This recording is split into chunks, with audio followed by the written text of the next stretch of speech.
ಸರ್ಕಾರದ ವಿರುದ್ಧ ಸಾರಿಗೆ ನೌಕರರ ಹೋರಾಟ. ಕೆಲವೇ ಕ್ಷಣಗಳಲ್ಲಿ ಬಸ್ ಬಂದ್ ಭವಿಷ್ಯ ನಿರ್ಧಾರ. ನಾಳೆಯಿಂದ ಬಸ್ಗಳ ಸಂಚಾರದಲ್ಲಿ ವ್ಯತ್ಯಯ ಸಾಧ್ಯತೆ. ವಿದೇಶ ಪ್ರವಾಸದಿಂದ ಹಿಂದೆ ಸರಿದ ಕಾಂಗ್ರೆಸ್ ಶಾಸಕರು ನಿನ್ನೆ ತೆರಳಬೇಕಿದ್ದ ನಿರ್ಧಾರದಿಂದ ಹಿಂದೇಟು. ಆಸ್ಟ್ರೇಲಿಯಾಗೆ ತೆರಳಿದ ಹಿಟ್ನಾಳದ ದಲ್ ರಘುಮೂರ್ತಿ.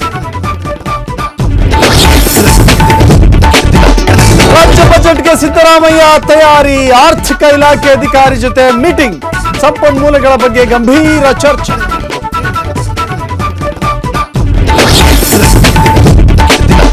ವಿಜಯಪುರದಲ್ಲಿ ಚಿನ್ನದ ಅಂಗಡಿ ದರೋಡೆ ಪ್ರಕರಣ. ಆರೋಪಿಗಳನ್ನ ಬಂಧಿಸಿದ ಜಿಲ್ಲಾ ಪೊಲೀಸರು.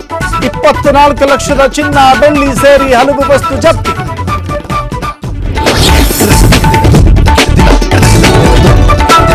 ಹಾಸನದಲ್ಲಿ 2 ಬೈಕ್ಗಳ ನಡುವೆ ಅಪಘಾತ ಹಿನ್ನೆಲೆ. ಘೋರ ದುರಂತದಲ್ಲಿ ನಿಶ್ಚಿತಾರ್ಥವಾಗಿದ್ದ ಯುವಕ ಸಾವು. ಮುಗಿಲು ಮುಟ್ಟಿದ ಕುಟುಂಬಸ್ಥರ ಆಕ್ರಂದನ.